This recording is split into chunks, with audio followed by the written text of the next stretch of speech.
Hello dear friends and welcome. Make yourself at home and let me take you through my art journaling process.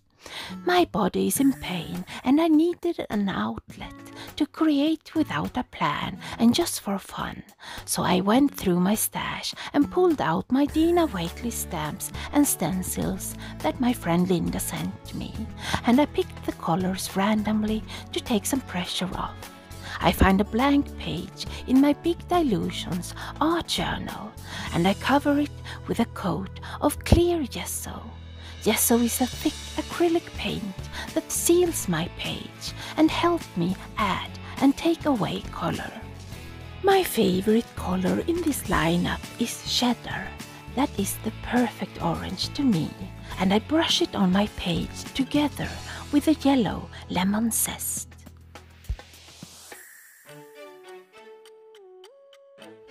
I have this no-name brick stencil and I put it over my paint and use a baby wipe to pick up color through the stencil. It's a fun way to get more use for your stencils, and I do the same with the color lime and eggplant. Put the stencil on top and pick up color with a new baby wipe.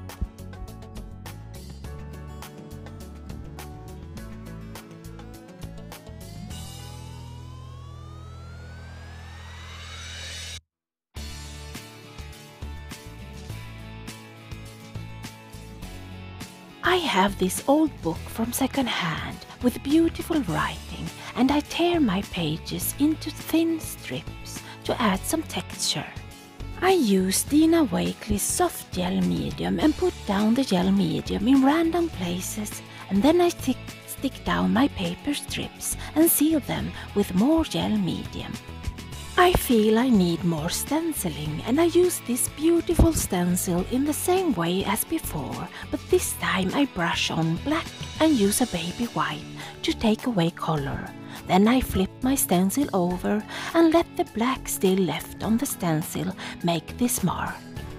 After taking away color, I now want to add, so I use a makeup sponge to stencil in those rounded squares with black in 3 places. I do like odd numbers when I create. Remember, this is me playing, and I decide I also need some stars, so I stencil in stars with eggplant, cheddar and lime in random places, sometimes hanging off the edge of my journal. Now, this art journal page is totally without a plan, and I realize not everyone likes abstract art. But bear with me as I try to pull all of these random elements together. Art journaling is often layers, covering up and letting things speak through. This is a scattered and busy background, and I use white gesso to push the stenciling into the background. I use a palette knife to scrape on the gesso in random places.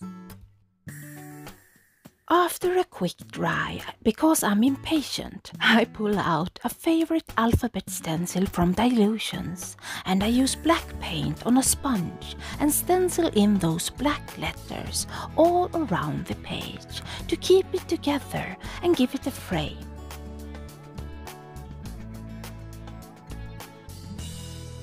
When I have my letter frame, I take what's left on my sponge and go around the edges with that black paint.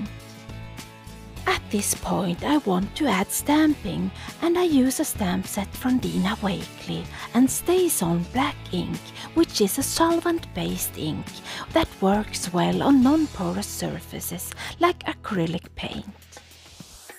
I stamp this abstract outline of a person in the middle, and then I stamp it again on masking paper and fussy cut it. StaysOn ink dries slow, so you want to make sure it's dry before moving on.